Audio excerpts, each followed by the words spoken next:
ሰላም ፍትዋት ተኸታተልቲ ኣብ ዘለኹሞ ሰላምኩም ብዝሕ ይበል ከመይ ኣለኹም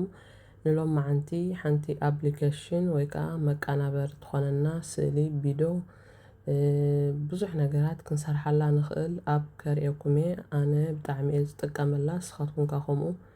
ንዓይ ስለ ዝጠቐመትኒ ክትጠቕመኩም ትኽእል እያ ብዝብል እየ ናባኹም ዘብላ ዘለኹ ሓቢርና ንራእያ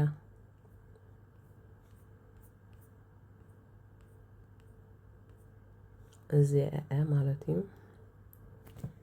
እዚ ረክላሚ ኣብዚ ናቱ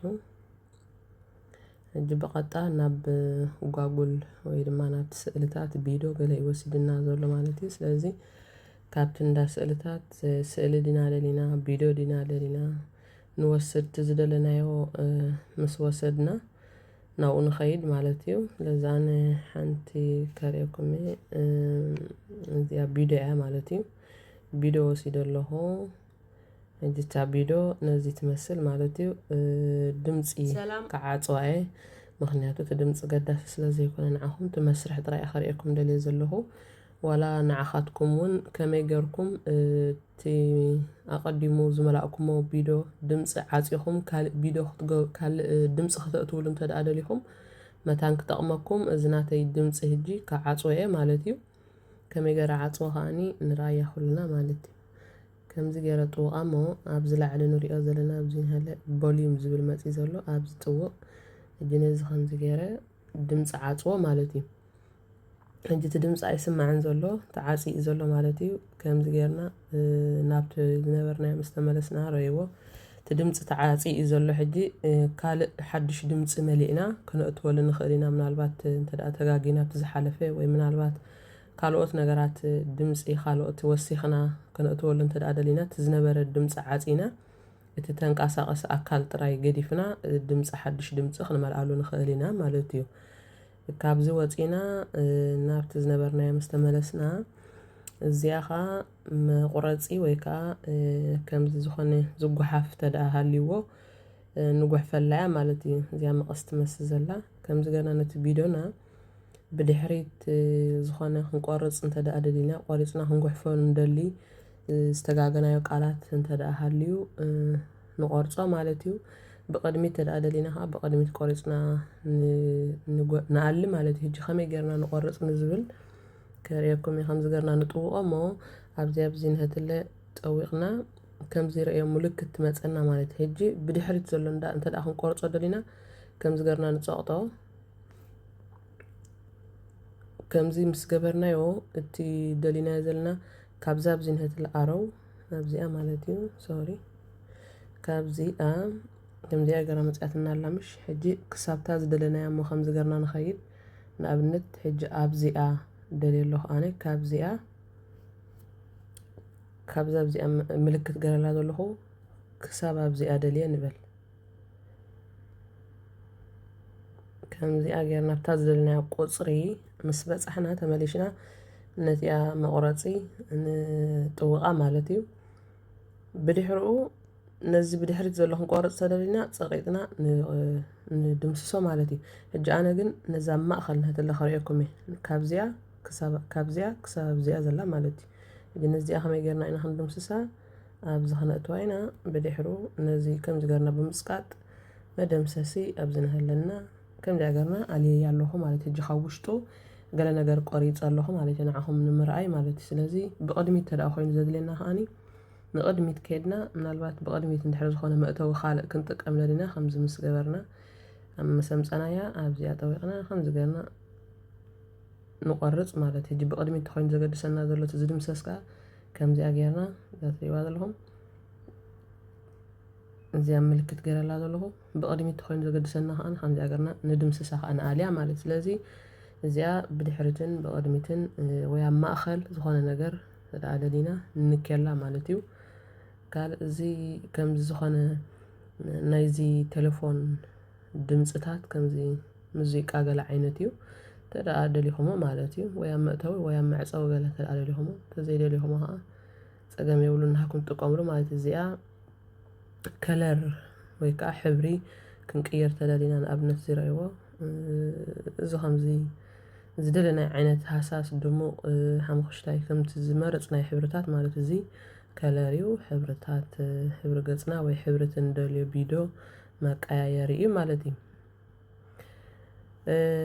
ናብዚኣ ምስ ነኣቱ እውን ዳርጋ ከምኡ ተመሳሳሊ ሕብርታት እዩ እዚ እውን ማለት እዩ ብዙሕ ፍልልይ የብለንን ኣብዚ እንድሕር ከድና ከዓኒ መፅሓፊ እዩ እዚ ከዓ ማለት እዩ ዝኾነ ነገር ክንፅሕፈሉ እንተደኣደሊና ወይ ኣብ ቅድሚት ዝኾነ ነገር መእተዊ መብርሂ ክንፅሕፍ ተደኣደሊና ማለት እዩ ንኣብነት እዚኣ ኣብዚ ንዓኹም ንምርኣይ እዚ ቪድዮ ብዛዕባ ምቅንባር ይገልጽ ገለ ኢለ ክፅሕፈሉ እየ ማለት እዩ እዚ ቪድዮ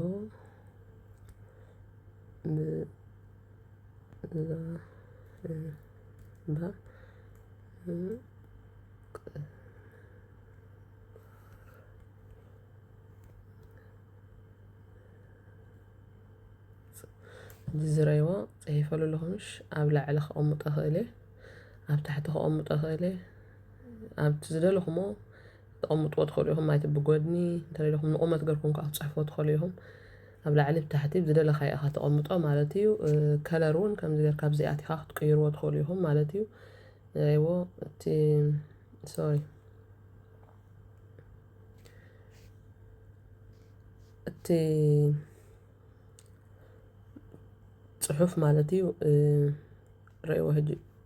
እቲ ሕብሪ ስለ ዘጥፋእኩ ወይ ሃሳስ ኮይኑ ማለት ዝደለኹም ዓይነት ከለር ከምዚ ገርኩም ነተን ፅሑፋት ዝመረፅኩሞ ሕብርታት ቀጠልያ ፃዕዳ ገለ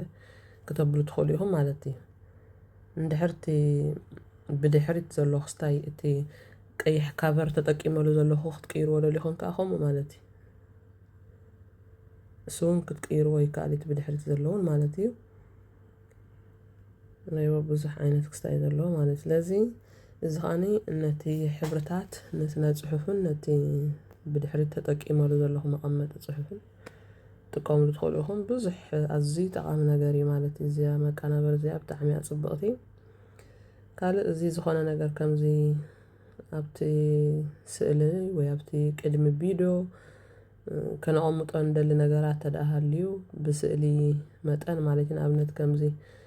ዝኾነ ልቢ መሳሊ ክነቐምጥ ተደሊና ወይ ዝደለናዮ ማለት ብሓፈሻ ነቲ ቪድዮና ከፀብቆ ይኽእል እዩ ንብሎ ካብዚ ስእልታት ዝኾነ ክንወስድ ንኽእል ኢና ማለት እዩ ዘይደሊና ከዓኒ ከምዚ ገርና ከዓ ንድምስሶ ዝኾነ ነገር እንድሕር ዘይደሊናዮ ማለት እዩ እዚኣ ከዓ እዚኣ ንሪኣ ዘለና እዚኣ ከዓ ምስ ጠወቕናያ ናብቲ እንዳ ቪድዮን ስእልን እያ ትወስደና ሕጂ ኣብ ርእሽታ ቪድዮ ኣብቲ ዘቀናብራ ዘለኹ ዝኾነ ስእሊ ከቐምጥ እንተደኣ ደልየ ብላዕሊ ማለት እዩ ካብዚ ስእሊ ወሲደ ኣብኣ ከቐምጦ ክእለ እንጂ ንኣብነት ሳ ከዓኒ እዚኣ እሞ ንጠቀም እዚኣ ስእሊ እናተይ ናይ ጓል ማለት እዩ ሕጂ ከምዚኣ ኢለ ከቐምጣ ክእለ እዛ ስእሊ ከዓ ማለት እዩ ወይ ዝኾነ ስእሊ ክተቐምጥዎ ትደልዩ እንተደኣ ፅሑፍ ድዩ ስእሊ ድዩ ኣብ ቅድሚ እቲ ቪድዮ ክትሽፍንዎ ተደሊኹም ነቲ ቪድዮ ከዓ ከምዚ ገርኩም ክትሽፍንዎ ትኽእሉ ኢኹም ማለት እዩ ድሓርቲ ቪድዮ ምስ ተወልዐ እታ ስእሊ ምስ ስራሓ ምስ ወድእት ብድሓር ቀሚጥናዮ ዘለና ቪድዮ መፅእ ማለት እዩ ኣብ መእተዊ ሕጂ ክንገብሮ ንኽእል ኢና ከምዚ ጌርና ከምዚኣ ጌርና ንቕድሚትና ንፃምሽ እዚኣ ሕጂ ኣብ መእተውላ ማለት እዩ ድሕሪ ደሊና ዝኾነ ነገር ብፅሑፍ ድዩ ብስእሊ ድዩ ኣብ ቅድሚት ታምኔት ንሰርሓ ማለት እዩ ከምዚ ጌርና ሳኸኣኒ ስእሊ ከነእትዋ ንኽእል ኢና ወይ ተዝኣዘይ ኮይኑ እቲ ስእሊ እንተዝኣዘይ ደሊናዮ ከዓኒ ከምዚኣ ጌርና ጠዊቕና ንድምስሳ እውን ንኣልያ ማለት እዩ ስለዚ ናብኡ ተመሊሰ እውን እንታይ ከዓ ክንገብር ንኽእል ኢና ንሳታ ቪድዮ ከም ዘለታ ኸይና ኣብ ላዕሊ ከዓኒ ዝኾነ ከምዚ ተንቀሳቐሲ ጥራይ ቪድዮ እንድሕር ደኣ ደሊና ዝኾነ ቪድዮ ኣብኡ ብትልዕለና እንተደሊና ከዓ ንኣብነት እዚኣ ከዓ ንህትለ ማለት እዩ ሕጂ እዚኣ ቪድዮ እያ ናተይ ነዚኣ ቪድዮ ዓፀያ ስለ ዘለኹ እዚኣ ግን ድምፂ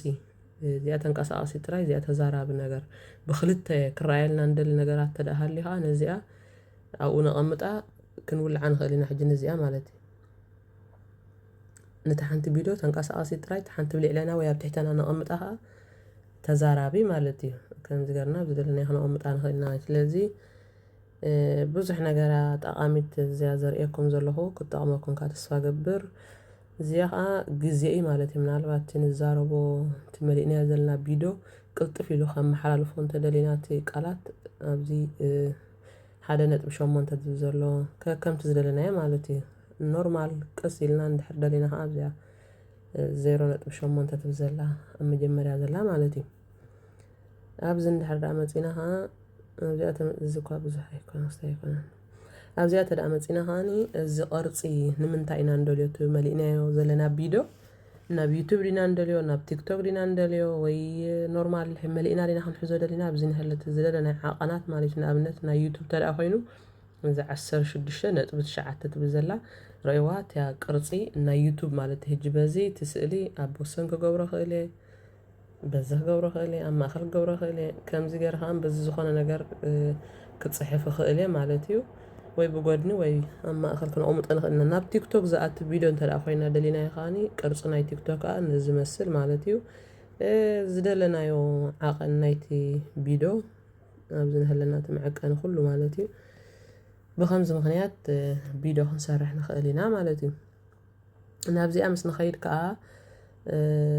ታዝበልኩኹም እዚኣ ጠዊቕና ድምፂ ሓድሽ ድምፂ ክነእት እንተደኣ ደሊና ማለት እቲ ዝነበረ ኣይደለናዮን እሞ ንበል ሓድሽ ድምፂ እንድሕር ዳ ክንመልእ ደሊና ነዛ ሬኮርድ ጠዊቕና ንመልኣ ማለት እዩ ካልእ እዚ እቲ ድምፂ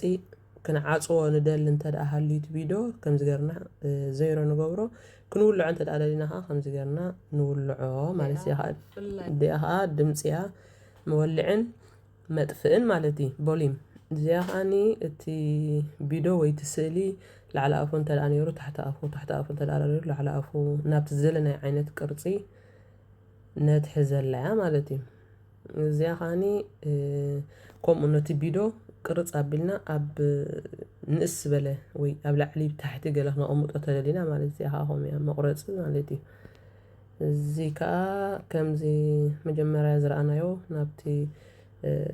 ቅርፂ ናይ ዓቐን ወይ ከዓ ከምዚ ካሜራ ንበሎ ከምኡ እዩ ማለት እዚ ከዓ ምናልባት እቲ ኣግፋሕ ኣቢልና እቲ ናይ ገፅና ክነቕርቦ ተደኣ ደሊና ወይ ገለ እዚ ከምዚ ካሜራ ንበሎ ማለት እዩ እቲ ስእሊ መግፍሒ መበለ ማለት እዩ በቃ ካሜራማን ንበላ እዚኣ ማለት እዩ ረእዋ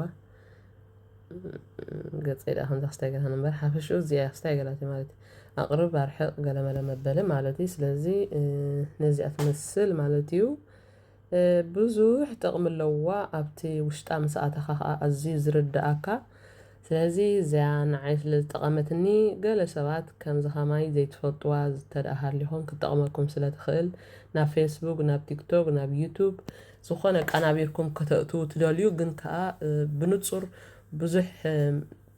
መቀናበሪ ዘይረኸብኩም ኣሕዋት ተደኣ ሃሊኹም እዚኣ ክጠቕመኩም ተስፋ ገብር ብዙሕ ነገራት ኣብ እዩ ዘሎ ግን መብዛሕትኡ ክፈል ገንዘብ ገለ እዩ ዝብለካ እዚኣ ግን ገንዘብ ክፈል ኣይትብለካ ንያ ብናፃ እያ ተገልግለካ ስለዚ እዚኣ ኣውሪድኩም ተጠቀሙላ ተደኣ ጠቓሚት ኮይና ረኺብኩማ ከዓ ሸር በልዋ ኢኹም ናብ ካልኦት ብፆት ወይ ናብ ካልኦት ኣሕዋት ማለት እዩ